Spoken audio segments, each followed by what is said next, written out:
What is a paragraph element in HTML? How is it used? What are some tips in using it? Well, let's look. I have this simple web page set up, some HTML code, and I want to make a paragraph. You may say, well, I could use a heading element to make a paragraph. Well, let's see if you can. Let's make an H2 heading. Let's put some text into that H2 heading by using Lorem. Lorem just puts text, testing purposes, in between your two elements. Let's press enter. Then we'll save, auto format my code. And if you notice, hey, there's a paragraph on the web page. I did it. Well, yes, there's a paragraph now, but you used the wrong tool to make the paragraph.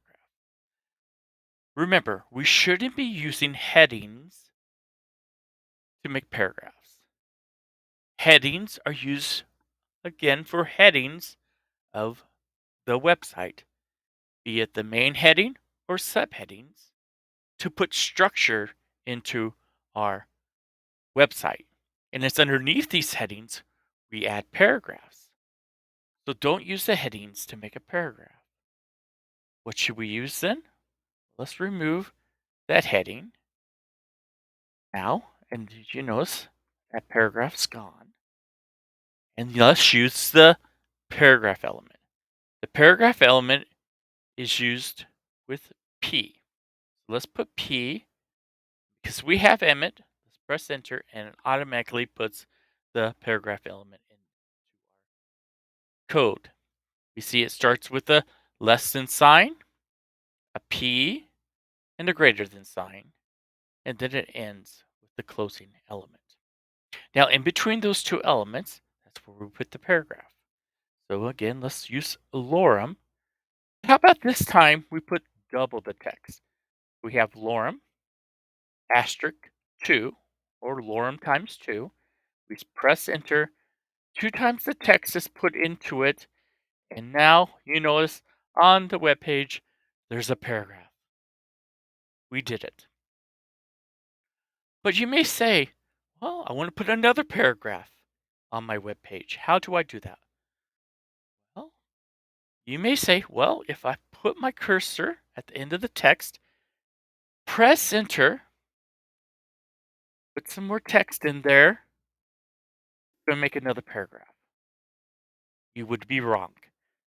Let's save it to format it.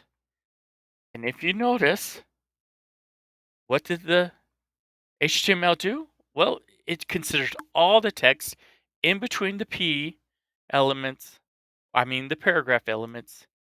Well, it considered it as one paragraph.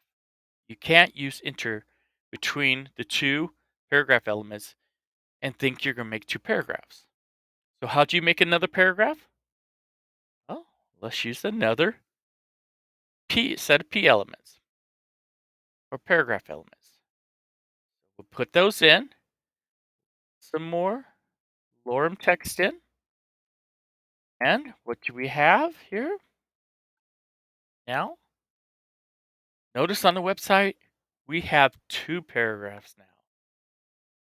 So then that's how you make paragraphs in your HTML and on your website. So what's some things or tips to remember when using the paragraph element? Well, as we were talking about, use it for the text content, not the headings and such. So if you have an article, a post, a product description, well, that's a good, uh, the paragraph element would be a good thing to use for that. Also remember, use the paragraph element for accessibility. When you break up the content on your web page into paragraphs, well, it makes the page more accessible. And also, if you want to, for example, change the color of the text or the font, well, use CSS to do that. And two, on most web pages, we don't want to clutter it with too much information. So don't use too many paragraphs. Because if we overuse paragraphs, we can make the document difficult to read and to understand. Be sure to subscribe and like. And if you comment below, I will reply to your comment.